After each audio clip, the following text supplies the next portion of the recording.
Welcome to the IDP Hunter podcast. I'm your host, Steve Hungarter. You guys know me as the IDP Hunter on Twitter. I write for the Fantasy Six Pack. I write for the RPO Network. I write for the IDP Center. I'm joined with my co-host, Jamie Perog, who's on Going for Two Live. And he's also on the Going for Two Start Sit Show. How you doing, Jamie? Not bad, man. Thanks for having me again. Love being here with you. Heck yeah, you're my road dog. I got to roll with you. Now, I can't help but notice you got in the background there an iron fish. What's going on over there, Jamie? Can you elaborate? Yeah, well, me and the other guest, CK, we are in the Scot Fishbowl League, and he's crushing it, but I'm in the Terminator division, so I created the Scot Fish Terminator fish as my logo. So Jamie already kind of let the cat out of the bag. We got an awesome guest this week. I'm joined by CK. He works over at the Fantasy Six Pack as well. He's also on Fantasy Pros, and he's on a show with Scott Bogman called In This League. As mentioned, not only does he play in the Fantasy Six, not only does he play in the Scot Fishbowl, but he's also the number 2 ranker over there. Look at his little tweet here on screen there, Jamie. He's the number 2 guy, and not too far behind him is our friend Leo, right? Leo's up in there somewhere too. But so yeah, I guess you're the Terminator Scot Fishbowl League. I guess he's the John Connor of all Scot Fishbowl. He's the Yoda of the Star Wars universe. And then Corey, you also do baseball too. You're a baseball ranker as well as a football ranker, right? Yeah. Do baseball for Fantasy Pros and Fantasy Six Pack too. So that's starting to dial up here too. As we wind down fantasy football season, I find myself with just a little bit more time, and then I jump right back in, and suddenly I'm super busy again. But we love it, man. It's great. It's a fun time, and I'm just happy to be here tonight with you guys. Just a cool guy. You do a little bit of everything, dabble in everything. Let me ask you, son, what's it like with Scott Bogman on that podcast? Y'all have fun? Y'all cut it up? Oh yeah, we have a great time. So we talk a lot of like right now as it gets to after Thanksgiving here. I think I shared it with you one time, maybe Steve, but we do a lot of NFL draft stuff. So I have a 100+ page document already from all the Word doc from all the film that I've watched on the 2025 NFL draft prospects already. And so that's what we're starting to talk about now. Quarterbacks, running backs, wide receivers. We do defense over there. We talk all sorts of NFL draft prospects. So I pulled it up on screen for those, my audience that's, on YouTube you can see, but it's the In This League fantasy baseball, but you also do it for football as well, right? One. Yep, I do the football Everything. Yep. Every single thing. All right, now I got to ask you one more thing here because the audience is going to beat me up in the comments if I don't. You're consistently a top Scot Fishbowl guy. What is your secret? What are you doing? What secret lightsaber do you have that we don't? What secret ingredient did you find the fountain of youth there? What are you doing that the rest of the community's not doing?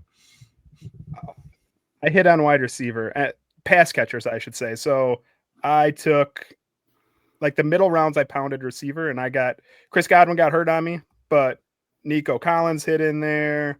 That was obviously a big one. CeeDee Lamb was my first pick. And then, honestly, I've been too tight ending it for a while here. And that's because I have Brock Bowers, who's probably the most valuable player in the Scot Fishbowl with the extra scoring, and Jonnu Smith, who's been just nailing it every week. So I roll those guys out there. I have a lot of good options, actually, like Terry McLaurin's a receiver. I have Tyrone Tracy, who is my guy. I was in all the way. And so I have good options, and we'll see how long it lasts. Yeah, I think the key Fishbowl right now is the tight ends, because I've been playing 3 tight ends every week. I got Travis Kelce, Jonnu Smith, and Hunter Henry in mine, and I've been killing it, man. Like, I'm only 174th overall, so I'm not number 2 like you. But I did hit the top 10 once. That's awesome. 1 week. I don't remember which week it was, but I was a top 10. And Jamie, it's hard to do, right? Because you're going to get all these people. I'm not in Scot Fishbowl, so I'm just kind of living vicariously for you guys. 4,000 people. So I think we're down to 1,000 people now. So every week it gets cut in half till the last week. So yeah, this week I'm in a little bit of trouble. I got a bunch of bye weeks, like Lamar Jackson, Derrick Henry, Brian Robinson, Michael Pittman. The buys, the week 14-16 bye is the most annoying thing on planet Earth. I don't know why. I get why they didn't do it on Thanksgiving, but was it week 7 or 8 when they didn't have anybody? It was so annoying, and now we have to deal with this right as the fantasy playoffs are beginning. And then, we didn't have a bye the other week. I'm like, just get it out of the way. Like, we have a 32-team league, me and Jamie, and our playoffs start this week, so we have to treat it like it's an injury. It's really tough. Well, you're lucky. You have a bye week this week in one of our 32-team leagues. That's awesome. And then you know what else, too? I was thinking about that, too. Not only is it bye weeks, it's a bye week apocalypse again. What do we say? 6 teams are on byes again? I mean, come on. 6 or 7, right? I think it's 6. A lot of good players. But I will say this, and everything I'm about to say now, I'm going to kind of quote out of, me and CK got a podcast with Joe Bond. We do like the waiver wire weekly, what have you. This is my waiver wire article for IDP, and I kind of go a little bit deeper. So if guys are interested, I got 50 different players based on what platforms you guys are in. If you guys are interested in that, I just want to give you a little taste of this article. I'm going to start with the IDP guys, if you don't mind. I'm going to be real with you, Corey. I'm going to be real with you, Jamie. I love this time of year. And the reason I do is because half our leagues are checked out, right? So I can get so much stuff. I'm like Santa Claus with the presents in the stocking. I can get so much stuff in my stockings. If I'm paying attention, I can get so many players deep. So I'm just going to read to you some of those players. Now, granted, in the article, spoiler, I'm talking about guys like Kenneth Murray. I'm talking about guys like DeMario Overshown. Those guys are probably gone off waivers, especially Overshown, being that he just had a great Thanksgiving weekend. I don't see those guys. Maybe in smaller leagues you will, but what I want to kind of talk to you guys is stuff you can stream, stuff you could find out there in any kind of format people aren't paying attention to. This is the time of year to get some of that stuff, okay? So I'm going to read off to you. I have 6 linebackers that are owned almost pretty much nowhere, and you can get these guys for cheap. Let me explain my rationale too, okay? We're going to start with Malik Harrison. Only 2% owned, Baltimore Ravens. If you watched last week's games carefully, Trenton Simpson got replaced by him. Malik Harrison's now the number 2. Look at that snap count. It's been progressively going up. So if you want to get ahead of your friends and you're in need of a linebacker, go get yourself some Malik Harrison. He hasn't really had a blow-up game yet, but he doesn't really have to. But I'm telling you now, Harrison's the 2, Simpson's the 3. If I had Simpson, I'm probably punting him. Unless it's a Dynasty league, I'll probably stash him. Before you move on, for Malik Harrison, I actually just picked him up this week. And a couple weeks ago, I saw he did score me 28 points. Heck yeah. Well, there you go. So already winning. Now, if you can't get him, I got a couple players that are they fall into place by proxy, whether it's an injury or suspension, what have you. I'm going to, in no particular order, I'm going to give you Troy Dye next because he's owned in 4% of leagues. He plays for the Chargers. He's the next man up. We all know Henley is your every down, jack of all trades, Mr. Fix-It. But Colson's hurt. He's supposed to be coming back off IR. You know how that stuff is. Colson's hurt, and Perryman's been questionable with a groin injury for a couple weeks now. Troy Dye had no choice but to play last week, and he got 14 tackles. 7 of them were solo in week 13. So, again, if you are desperate dart throws, throwing them out there, Troy Dye's your guy. Troy Dye's a guy you can pick up. Same concept. I'll move on to Isaiah McDuffie. Now, you might not be able to get him, linebacker Green Bay, because he just had that Thanksgiving weekend. You've seen him on TV eating with the guys and everything, right? He played as the what was I going to say? Who was out? Quay Walker was in. Cooper was out. Adrian Cooper's hurt, yep. Yeah, Wilson was out as well. Yeah, this is your team, isn't it, Corey? Yep, that's my team. Yeah, so feel free to jump in if you know better than me. But yeah, LB2 duties he got. He got the 89% snaps with 10 tackles, 7 of which being solo. What got me interested about McDuffie again, I'm back on with him, is because he's playing the Lions next week. And according to Joe Bond's chart, based on positions, he's got a favorable matchup against linebackers in week 14 against the Lions. So that's the guy. Any thoughts on McDuffie? I play in 2 IDP leagues. One is like a full dynasty, and the other one's just kind of a keeper league. And in the full dynasty league, I had Edgerrin Cooper and I had Azeez Al-Shaair. And so I will not be playing either of those players this week. So I put in a claim for Isaiah McDuffie. I think we process waivers tomorrow morning in that one, but I'm willing to roll him out there this week. Yeah, I just want to show this to the audience real quick too, if I may. Joe Bond put together this chart, and it's the smartest thing I've seen out on the internet, and it's free. So anybody, even if you're not a six-pack subscriber, I wish you were, but even if you weren't, come over to the site because it helps us with numbers too. Come on over. It's an IDP points against, and it shows you what teams are favorable by what positions. But what I like about it, Corey, is it does it by scoring, whether you're in 1, 2, 3, whether you're in big 3 scoring, whether you're in a tackle premium league. You can set this thing up any way you want, and leave it to an offensive guy to get the IDP community fixed, because you know it better than me. Everyone's always arguing over there. You know, you want to get in a fight on Twitter, Jamie?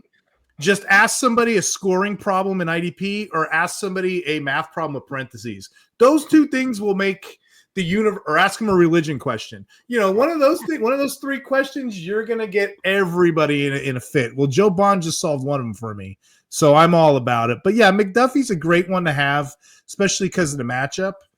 This third guy I'm going to give you, this third guy is actually my number 1 pickup.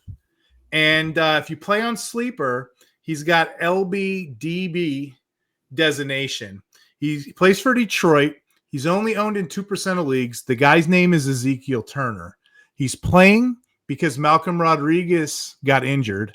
They have veteran David Long and Quan Alexander there, but instead they decided to roll him out. He's getting in the snap count. He's getting in the volume. He's more of a tweener. He's more of a person that plays like he's still learning the position is what I'm trying to say.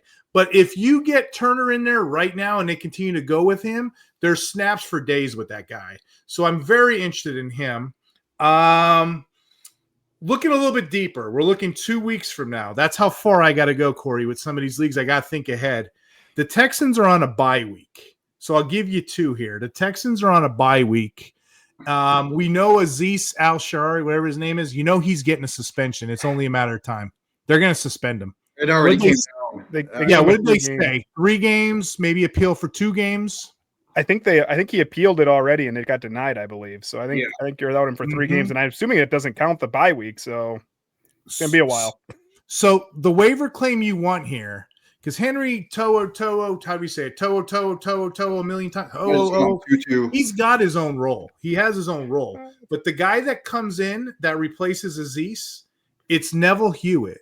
He's owned pretty much nowhere, but he's a replacement player. If they go on a bye week this week, which they will, he's owned 0% in nowhere. It's not going to hurt you to pick him up as a wait and see. He had 70% and 5 tackles in week 13 when he had to jump in there.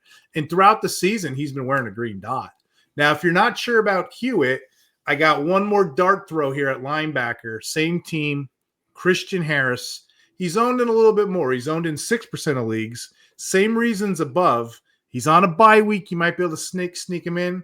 But check the injury report, and I'll throw this at you guys, Jamie and Corey. This is the weirdest injury I've ever seen. I keep checking back in on the internet. There is nothing nowhere. It's like this guy's wiped out completely. Go ahead. I challenge you. Look online and see what's going on with this guy.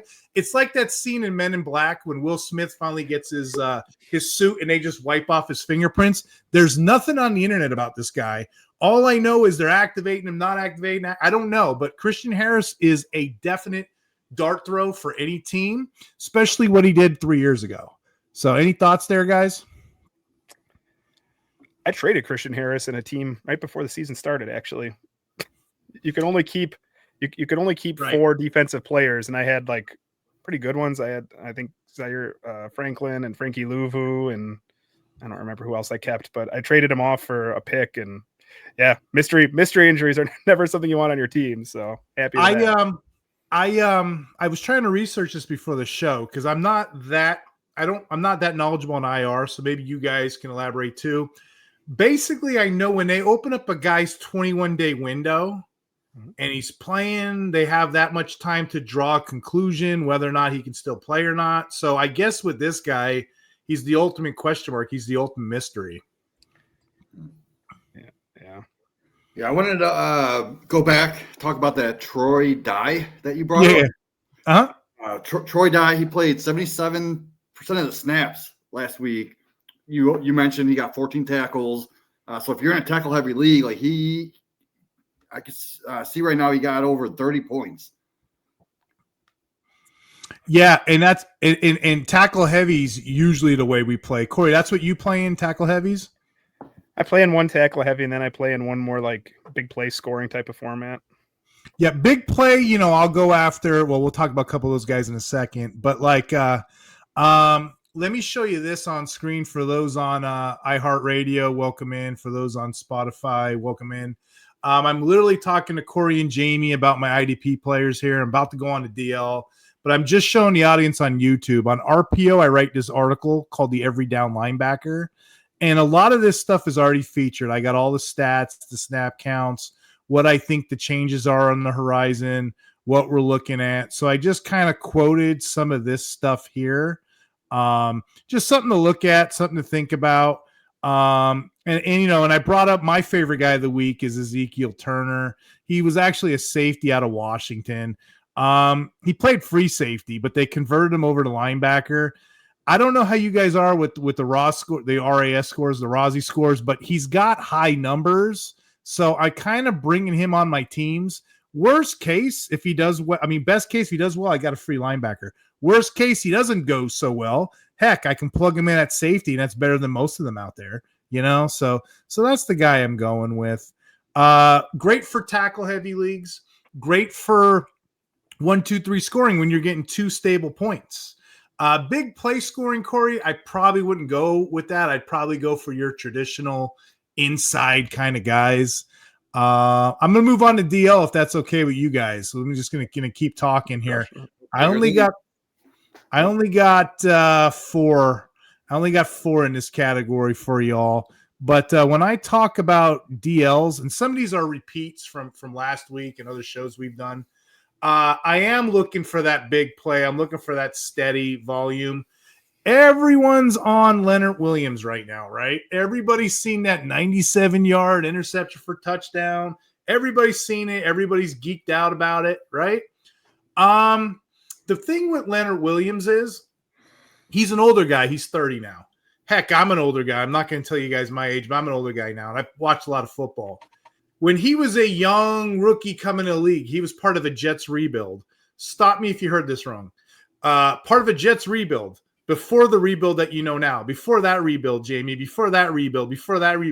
All the way back when Todd Bowles was the coach. They drafted this guy. I think he was like 1.6 overall. He's always had the potential. They like to put him in on the 3-tech or the 1-tech. They like to put him between the guards, the centers. So he's more of an interior play. I will tell you, if you're in a big play scoring format, this is your guy. If you're in a best ball, this is your guy. He's kind of like a bingo card. He'll go weeks with nothing, and then all of a sudden he'll have 3 sacks. He'll go weeks with nothing, all of a sudden have 4 sacks. Weeks with nothing, have a 97-yard touchdown reception. It looks like the tide is changing with him a little bit. He's got 4.5 sacks the last 2 weeks. And 2.5 the week before this one. So if you do the math, it looks like he's on a positive trend going into the year, and he's playing for a new contract. So again, that's always something neat to see. So Leonard Williams is my guy here. The other guy I have is Arden Key. A lot of people are hip to him now. He plays for the Titans. He's on 13% of leagues. He's getting a lot of run. We've predicted this guy over at the Fantasy Six Pack all the way back in week 8.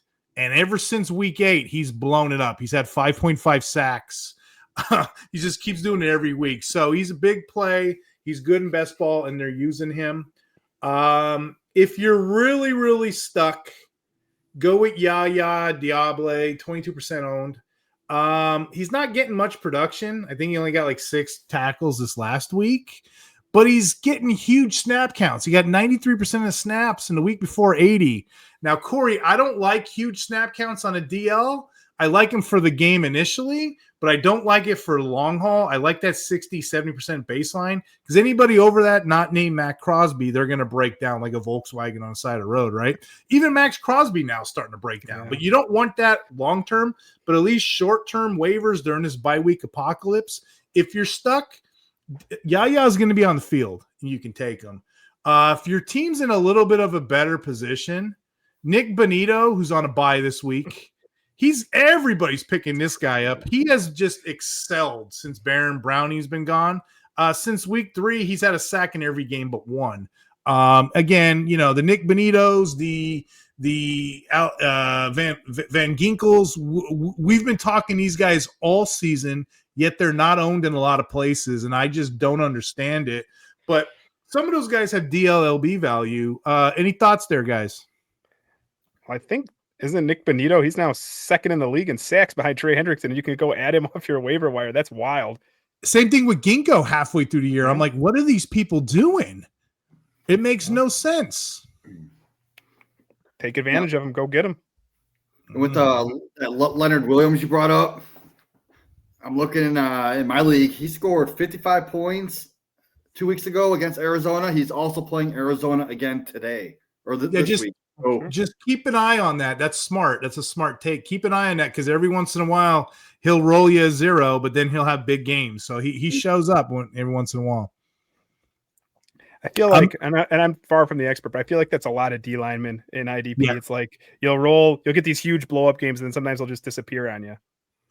Generally, you're correct, and generally, like my whole draft strategy is I don't like to mess with that. I like to get an elite defensive lineman. Like, give me a Nick Bosa type player, and then I can play the plug-in game at linebacker. And in this next category, I will throw deep darts at guys because I know that they'll stick. I know that they'll stick later on. So that's kind of my strategy. Elite defensive lineman talent, and then, plethora, volume, abundance at linebacker. I'm going to go one more category. I only got 3 in this one, and then I'm going to kick it back to you offensive gurus. I'm going to quote a little bit from Jamie Perog's article over Six Pack. He does a great wide receiver cornerback matchup. Have you seen this article, Corey? I have. Yeah, I wouldn't say it's great, but it's fabulous. He breaks it down. You break it down like Soul Train in the 80s, my friend.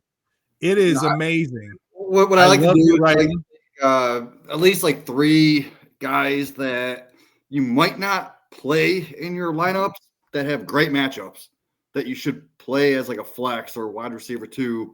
And then people that you normally play as like a wide receiver 1 or 2, and just talk about their tough matchup they go up against that you need to temper expectations on.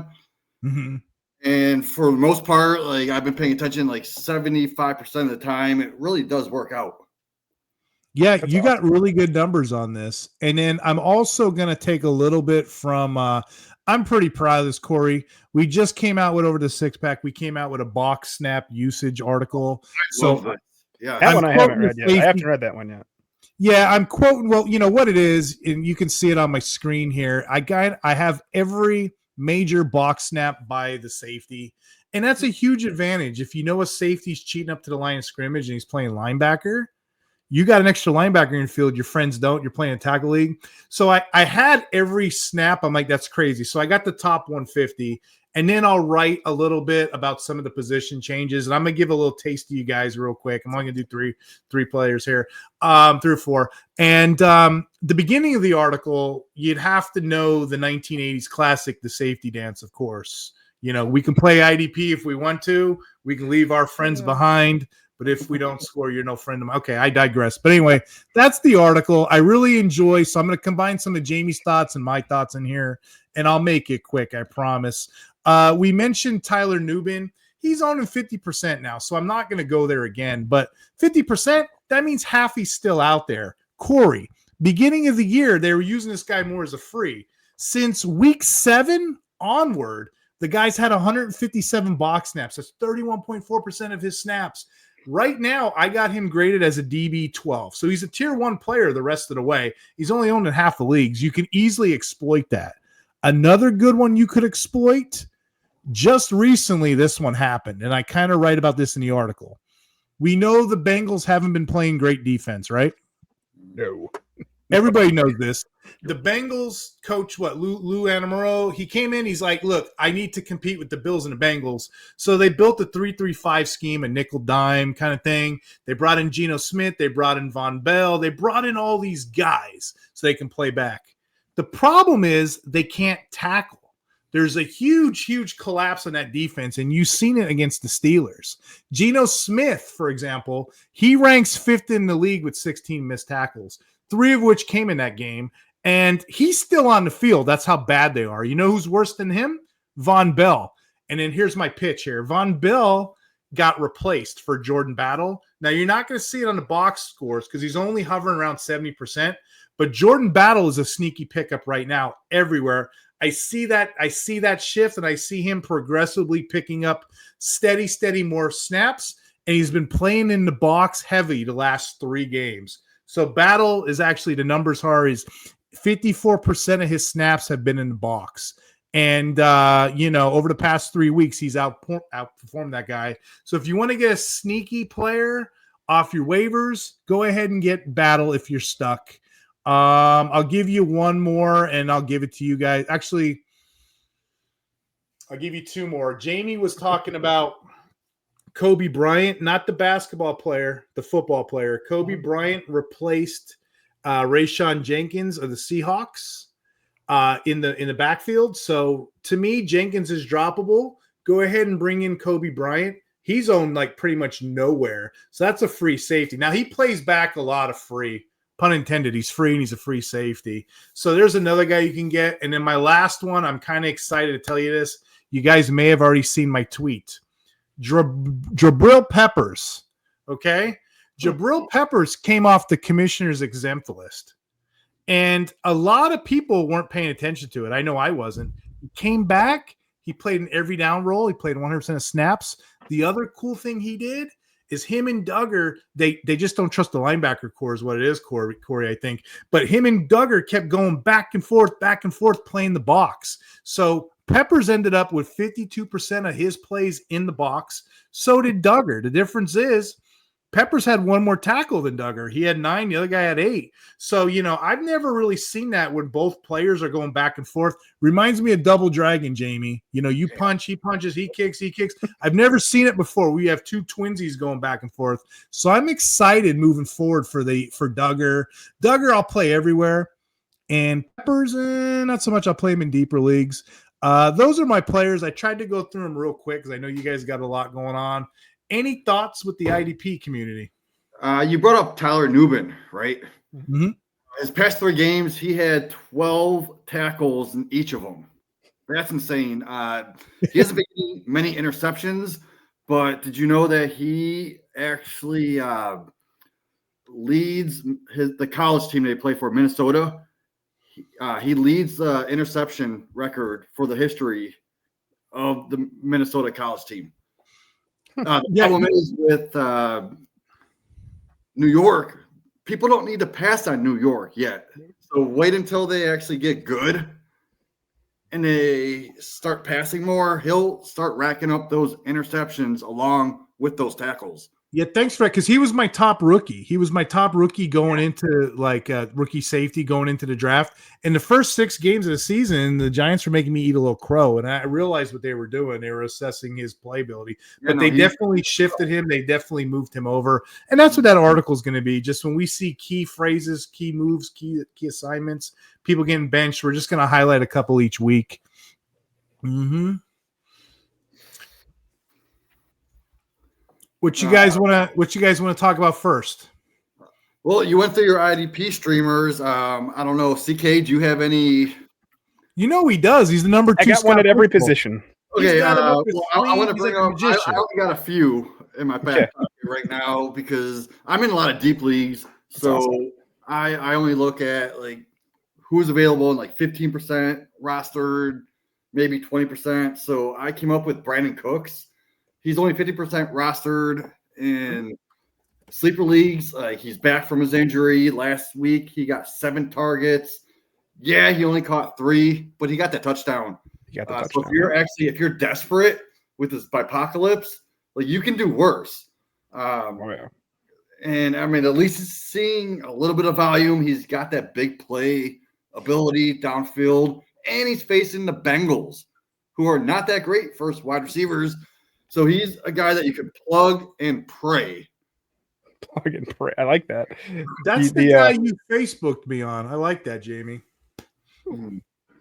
Yeah, I have a receiver. So I've been doing the waivers wire for the offense over at Fantasy Six Pack. So I just picked one off of that, and I have been trying basically ever since the Carolina Panthers traded away Deontay Johnson, who's become just a disaster, to figure out which Carolina receiver is the one to own, right? So Jalen Coker had a top 10 week when he put a 6 for 78 and a touchdown. Now he's been missing with a quad, although it sounds like he's coming back.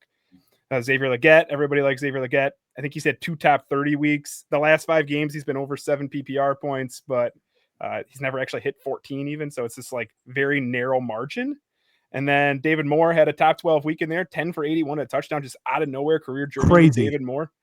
But then he backed it up. This week he actually got 9 targets. He caught 5 for 40. But I think the one to go with now is Adam Thielen. I don't know how many. I didn't pick up his percentage rostered, but he came off 8 for 99 and a touchdown last week on 10 targets. And he should have had another touchdown. Like he got ripped off by the league. I think that was quite clearly a catch.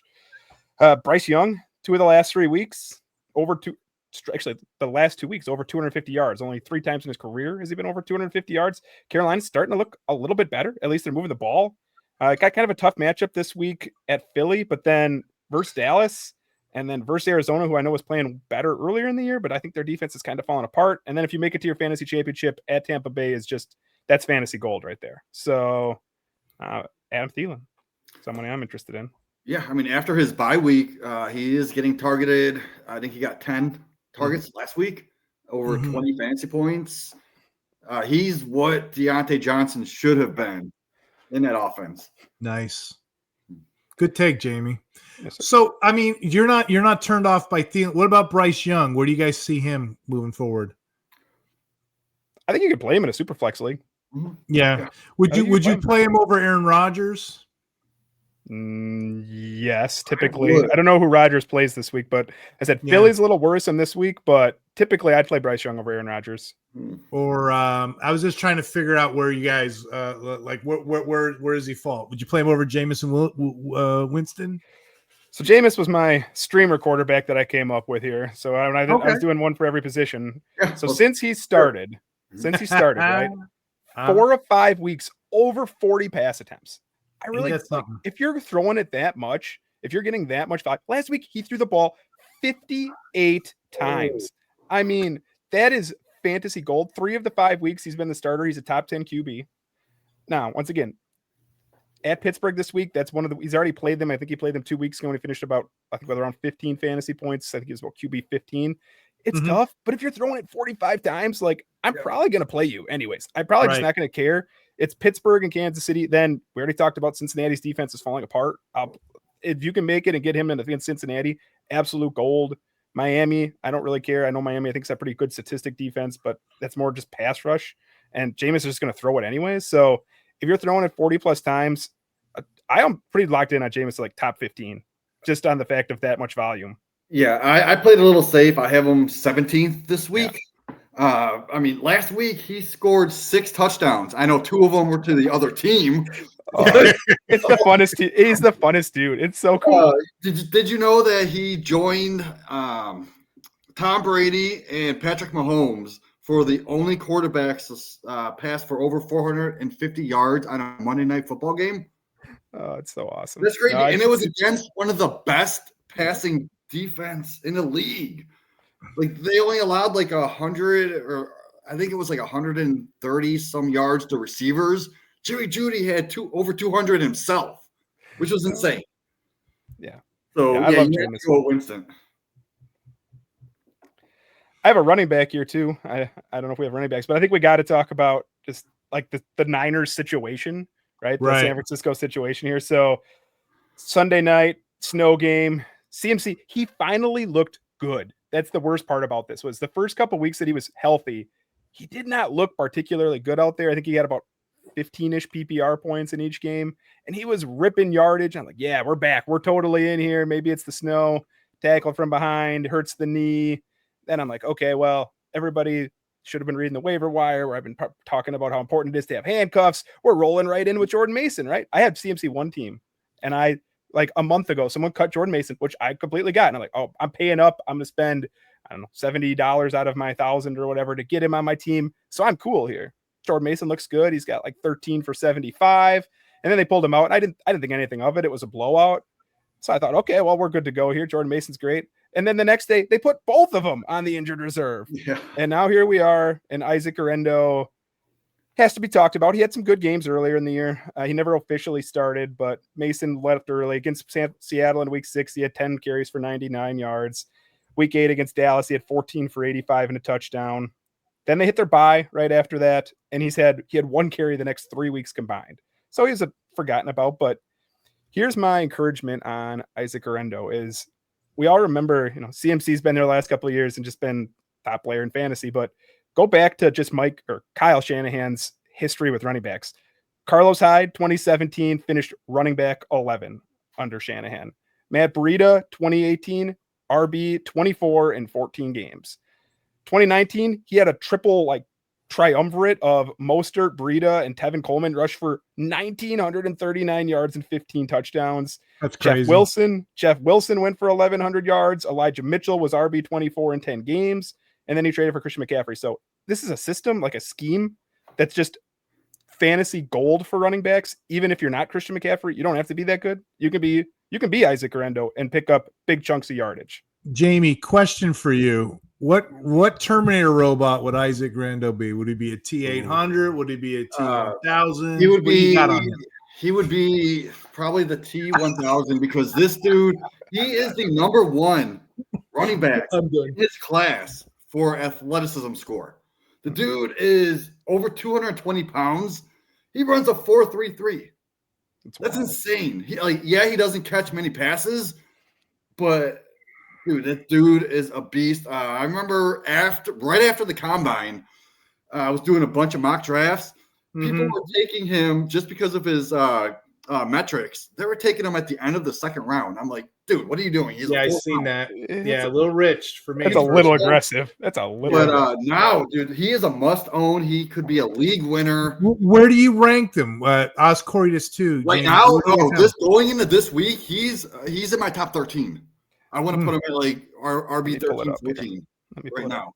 I have him at 14 this week. Yeah, so I have him right around that area. But the thing is, we're past the waiver wire right now, so he is most likely gone. I had out of $1,000, I had 600 and something left. I put every single dollar on him, and I got him. I see everyone in my leagues doing the same thing. If you can't get him, maybe take a shot on Izzy Abanikanda, just because he is that pass-catching guy. They just brought him in, I believe, the Jets practice squad. So he'll be the pass-catching running back, but Orendo's going to get 70% of the carries, guaranteed. League winner right there. I like that. Absolutely. Yeah, that's I said in the waiver wire, I just like Jamie talked about there, I said if you need a running back, this is it. Drop your fab, because this could be the one that brings it home for you. It's actually been a long time since we've had a pretty major running back injury this year. Thank you. It has been wild how few running back injuries are, which is great. I'm not complaining about it, but because of that, it feels like a lot of the time, the last 4 or 5 weeks, I've read the waiver wire and I'm like, I don't actually love any of these recommendations. I'm doing this. I'm like, these are good players, but I don't know if any of these guys are league winners. And this one hit this week, and I was like, oh yeah, here's where we've been saving the money for. Yeah, before Orendo, I'm like Sincere McCormick. What am I looking at here? But yeah, you're lucky to get 10 points out of him because he's going to get 12 carries, maybe a catch or two. He's a deep desperation play. But Orendo, that's a league winner for the rest of the season. But yeah, Corey's right. Usually running backs fall from trees this time of year. We didn't see that. Same thing with linebacker up until this week. That's why I was so excited to get him out of the way. I'm like, man, I got 6 or 7 right now. Where have they been hiding? It's a long year. Dude, we're almost done with our fantasy season, but the NFL, they still got so many games left. So I want to bring one more receiver up if you're desperate again.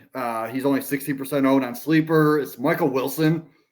He's someone that's been seeing targets.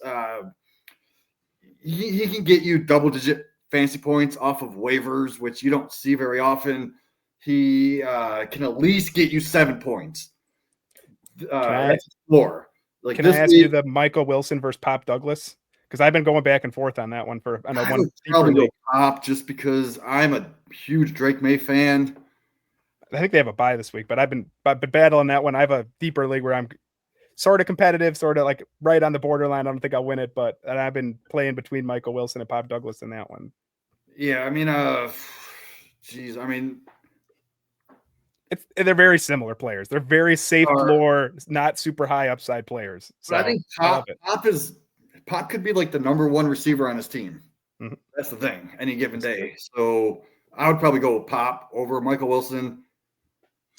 I like it. It took me 3 minutes to try to figure out what is this Pop. I know DeMario. I don't know. Pop. Yeah, that's what nickname?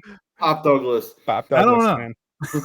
When you're 5'7", you're either Tank or Pop, man.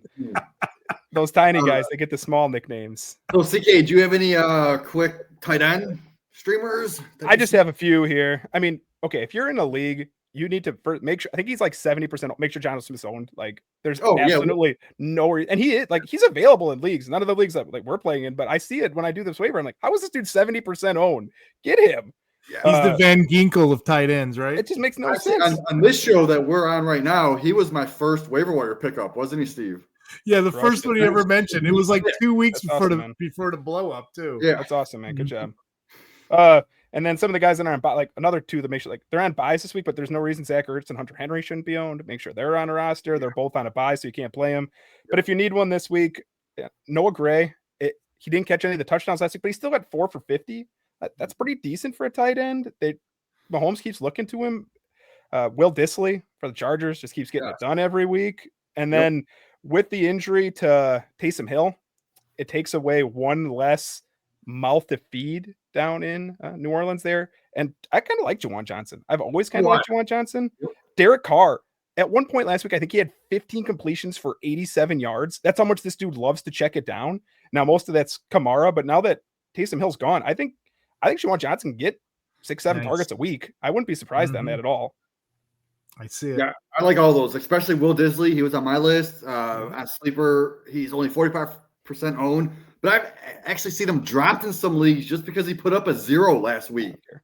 Like, that doesn't make sense. Since week 6, he's been solid starter most weeks. And the Chiefs playing this week, Chiefs are allowing 78.5 yards per game to tight ends. So he'll be a solid start this week if you need him, especially with this bye week hell we're dealing with.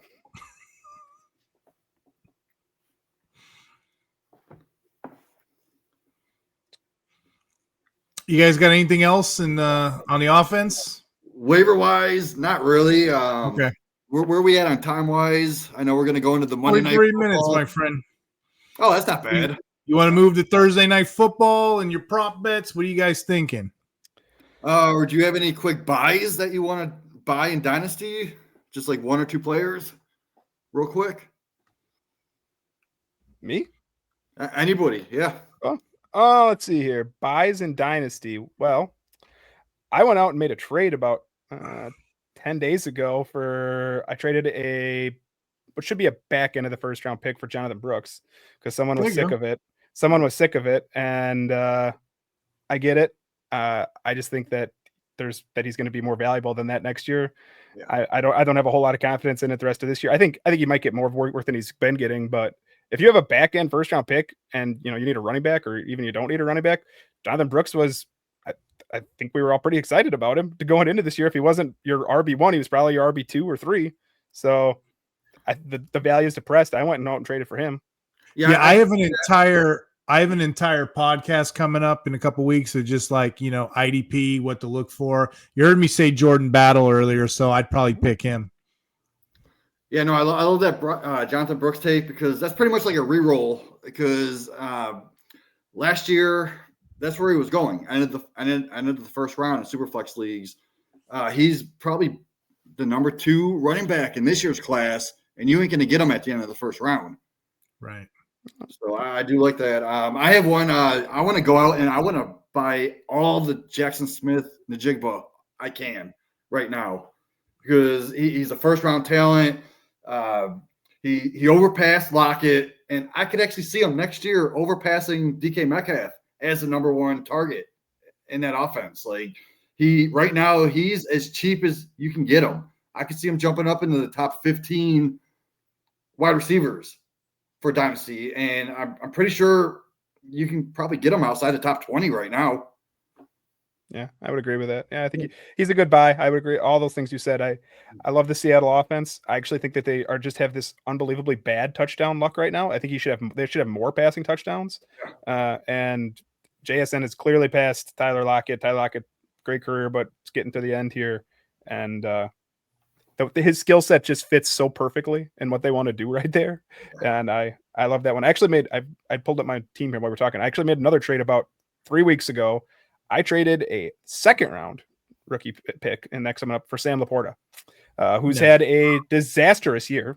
I'm not going to lie. Like, it was a terrible year, but this was the tight end one coming into the season in redraft and dynasty.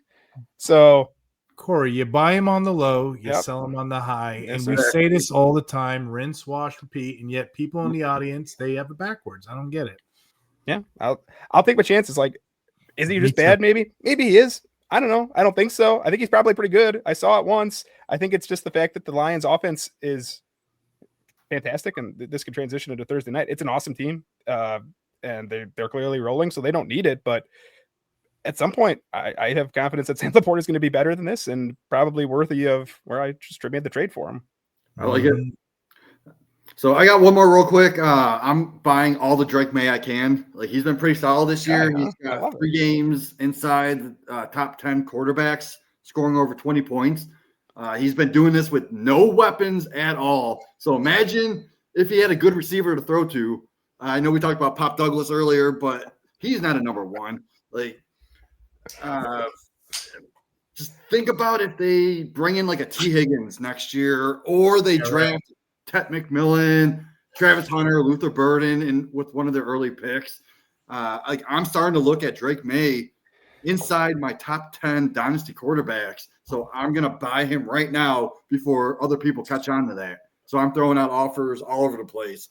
So I'm assuming you have Jaden Daniels ahead of him, right? Oh, of course. Yeah, he's in my top 3, 4. Oh, yeah. I have him high track. But what about Bo Nix? Where are we at between Bo Nix and Drake Maye in dynasty? Ooh, see, that one's tough. We're going to have to talk about this more deep later in the season, but I think I have Drake Maye over Bo Nix right now. Yeah, it's close. It's a close one. Yeah, I would agree. Jaden Daniels is like at a different tier, right? But I don't keep a dynasty like official rankings. I don't have that. But those two have to be really close. And like I said, I'd have to sit down and hammer it out. And then another, just bonus buy here. See if you can get J.J. McCarthy on the cheap. Like, people might have forgot him. He missed all season.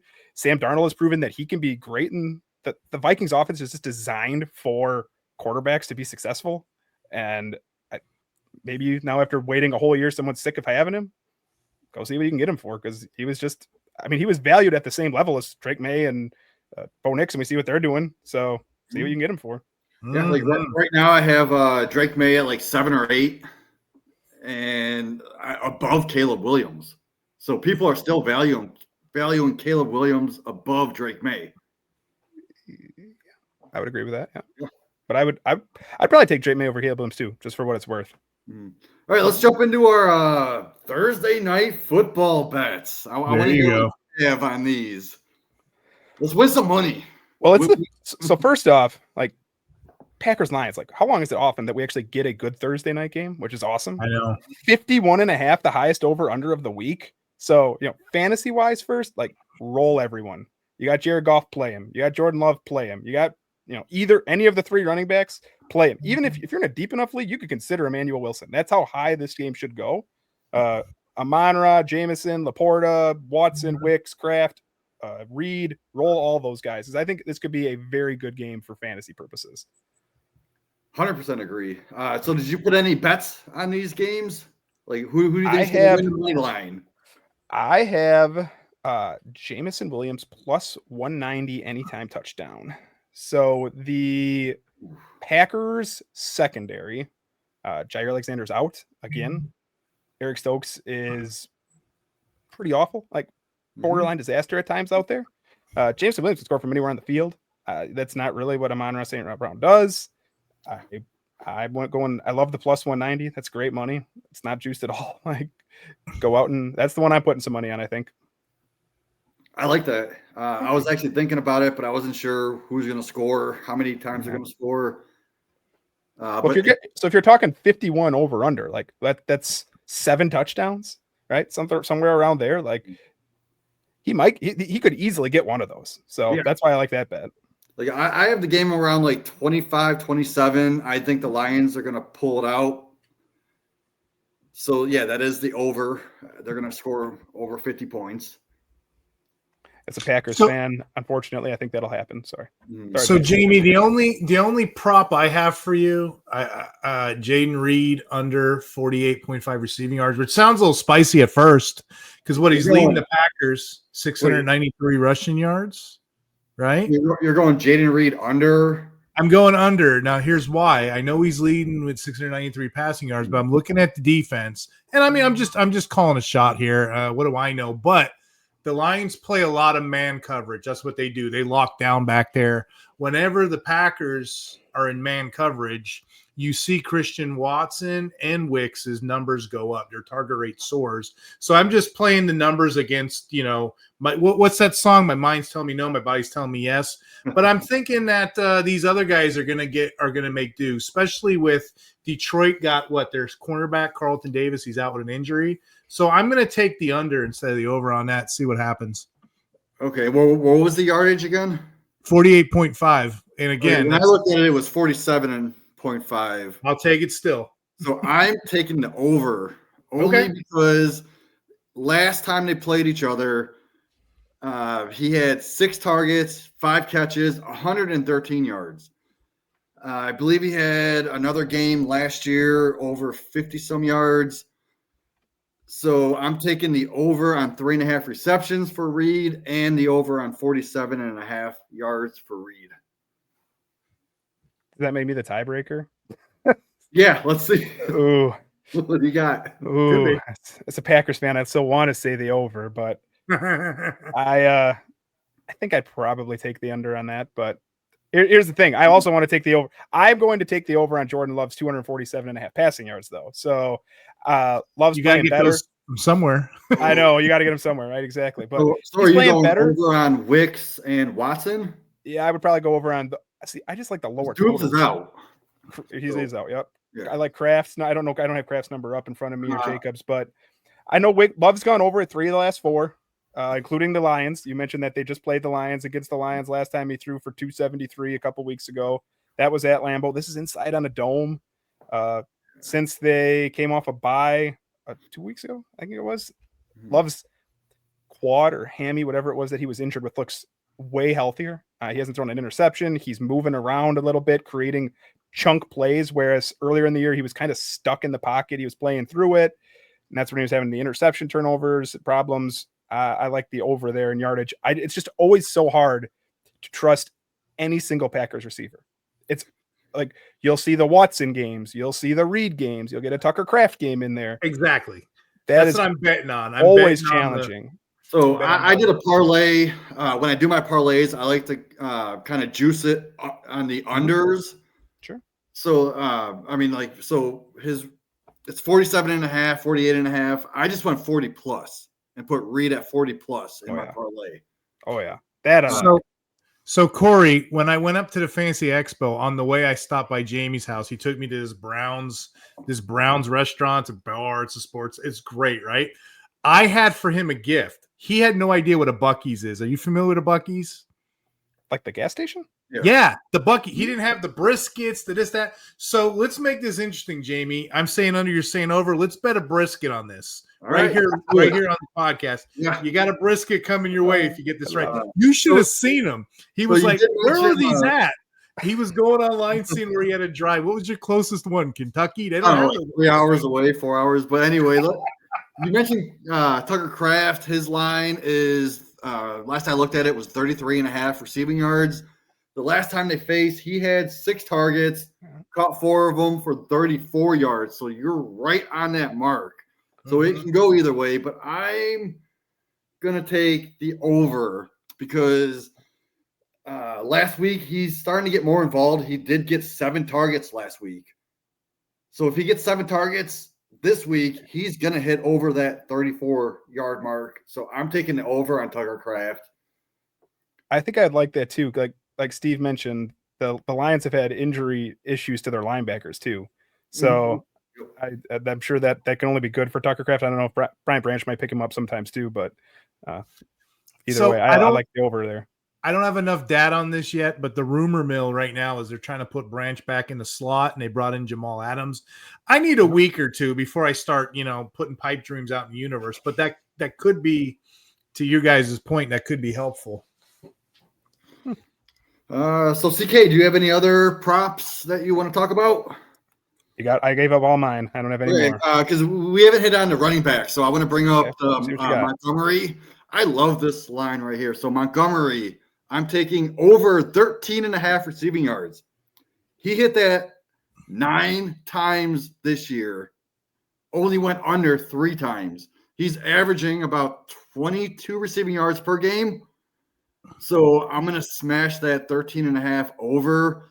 I'm also going Gibbs over 20.5 receiving because let's see. Last week, first the Dolphins, the Packers allowed 14 targets to the running backs for 12 receptions, 86 yards. The week before that, Packers allowed 56 yards to the running back.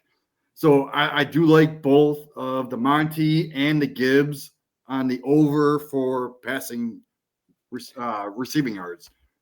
I like that Montgomery one because I know he's been incredibly efficient. I think he's like 28 receptions on 30 targets or somewhere around there. He's caught almost every ball he's been throwing all year. Yeah. And I mean that doesn't take. You said it was 13 yards. 13 yards from him. Yeah. That's a very good one. I didn't see that one. That's an excellent. It's 20.5. Like, what are they doing? Yeah, those are good lines. Low. And again, I'm also taking the Montgomery anytime touchdown. Again, I looked at that one. I did look at that one too, because I think it was last week was the first time that the Lions all like in 30 games or something haven't had a rushing touchdown, which is a wild stat. Yep. And I'm sure they will be looking to get that streak restarted. So I also looked at that one. I didn't write it down, but I did look at that one too. Yeah. So with Montgomery, like he only had 3 games this year without a touchdown, right? But he hasn't had back-to-back weeks without a touchdown. Last week, he did not get a touchdown. So this is the week that they're going to just keep it up. He's going to get into the end zone this week. Love it. Yeah. So, that's all my props. CK got all his in. I did. It's been a great episode. I'm going to bring up our sponsor real quick, the IDP Center. If you type in IDP Hunter, you get an additional 10% off if you want custom detailed analysis over there. You mentioned Dynasty. They do 9-page reports. They call it a youth analysis, and they tell you what to get and everything like that. Check that out over there, guys, if you're really interested. And if you're interested in a mini football helmet, Brainy Ballers, that's how I got mine made. I put them up on the screen. They're running a promo now, too. If you type in IDP Hunter 15, you get additional 10% off. Get your own cool guy helmet. I guess we'd have to get one for Corey with the Scot Fishbowl and, as a Jedi master over there. But anyway, thanks for coming on, guys. We gave so much information in this podcast. Appreciate you. Appreciate the friendships. I appreciate that brisket that Jamie just bought me. I got free on this episode. Last but not least, guys, tell everybody where they can find you and what you guys are doing. I'll go first. You can find me on the X and COPIEPS, doing the waiver wire article, 2 articles a week on that. One for Fantasy Pros, one for Fantasy 6-Pack, and then doing the Fantasy Six Pack YouTube show on Monday night here. I hop on first, do it with Joe, and then Steve hops on later, does his IDP parts. It's a fun, good time. We're still going to keep doing that through the playoffs here, and then if you're into fantasy baseball, I've got it at least started on some articles here. I got some early rankings going out, and the articles will start rolling out there too. So follow the X there at COPIEPS. Awesome. Love it, man. You can find me. I keep it simple. It's my name at Jamie Perog. I'm also on the Going for Two network doing a start-sit show every Sunday morning. We're going to do it all the way up until week 18. I'm also on here with Steve on the RPO Fantasy Football. And we've been killing it every Wednesday, Thursday night. I'm also going to start doing some shorts on this network. Heck yeah. Those out. Heck yeah. Appreciate you coming on. Appreciate you doing this. Appreciate talking ball. You guys keep listening and we'll keep watching these. And until next week, talk hard.